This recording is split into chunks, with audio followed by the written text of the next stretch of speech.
Hello बच्चों, चलिए प्रश्न को पढ़ते हैं। वायु प्रदूषण को परिभाषित कीजिए तथा इसे नियंत्रित करने की महत्वपूर्ण विधियों का वर्णन कीजिए। तो आइए प्रश्न की मुख्य अवधारणा पे बात करते हैं। मुख्य अवधारणा में जानेंगे प्रदूषण का क्या अर्थ है। पर्यावरणीय घटकों जैसे हवा, जल, मृदा, तो पर्यावरणीय घटकों में अवांछनीय परिवर्तन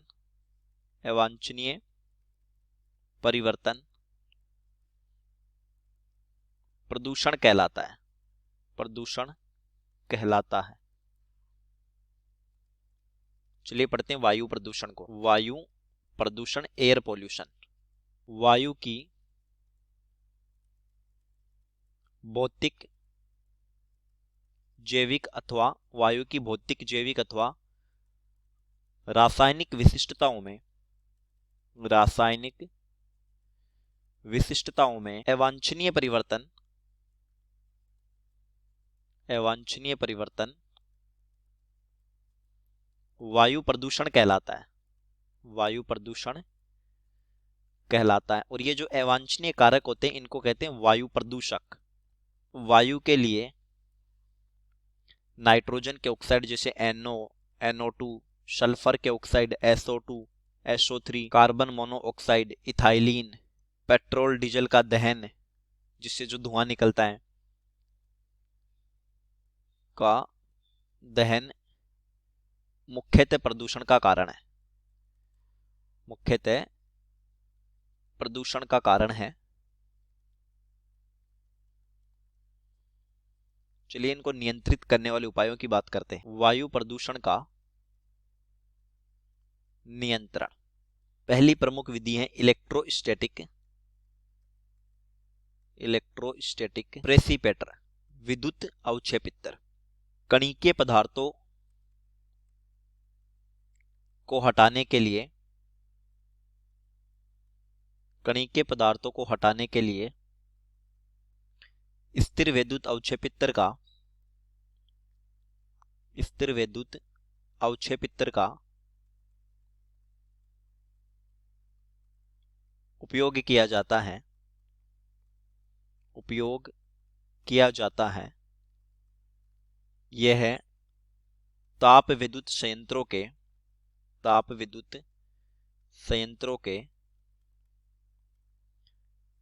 निर्वातक में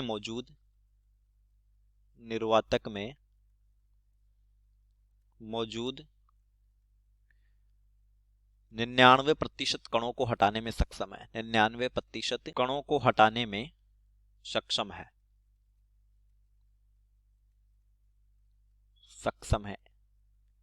क्या है, जब दूषित वायु विद्युत अवक्षेपित्र से होकर गुजरती है, ये निर्वातक में लगे होते हैं, निर्वातक से होकर गुजरती हैं, तो धूल के कण आवेशित होकर नीचे बैठ जाते हैं। इस प्रक्रिया में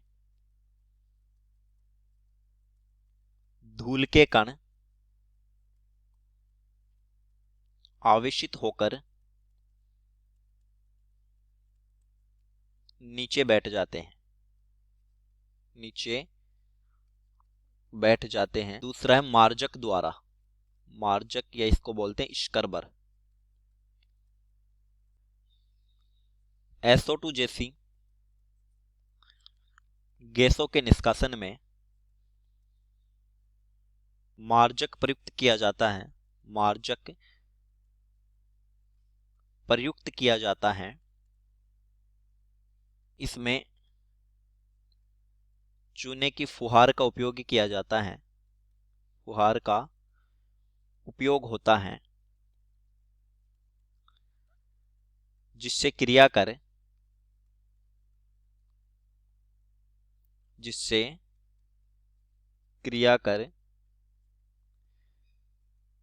SO2 नीचे बैठ जाती है तथा निर्वातक से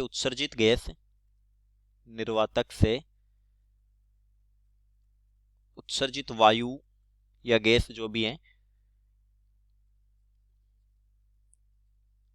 SO2 मुक्त हो जाती। अगला है अवशोषक का मुखावरण में प्रयुक्त जैसे चारकोल वगैरह उचित अवशोषक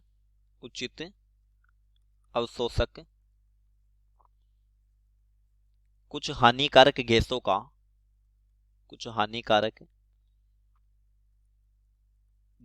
का अवशोषण करते हैं। ये अवशोषक बहुत सी जगह प्रयुक्त होते हैं। मुखावरण एक उदाहरण है। अधिक से अधिक वृक्षारोपण, क्योंकि वृक्ष क्या करते हैं, प्रकाश संश्लेषण में CO2 को प्रयुक्त कर ऑक्सीजन मुक्त करते हैं। ग्रीन हाउस गैसों के उत्सर्जन को रोकने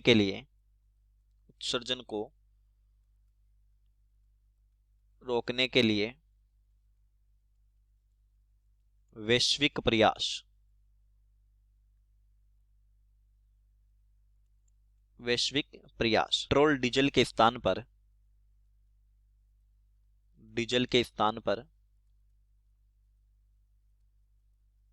CNG का प्रयोग किया जाना चाहिए, क्योंकि CNG बिना धुएं के साथ पूर्णतः जलता है, या ऐसा कहा जा सकता है इसका पूर्ण दहन होता है। विद्युत उत्पादन के आधुनिक स्रोतों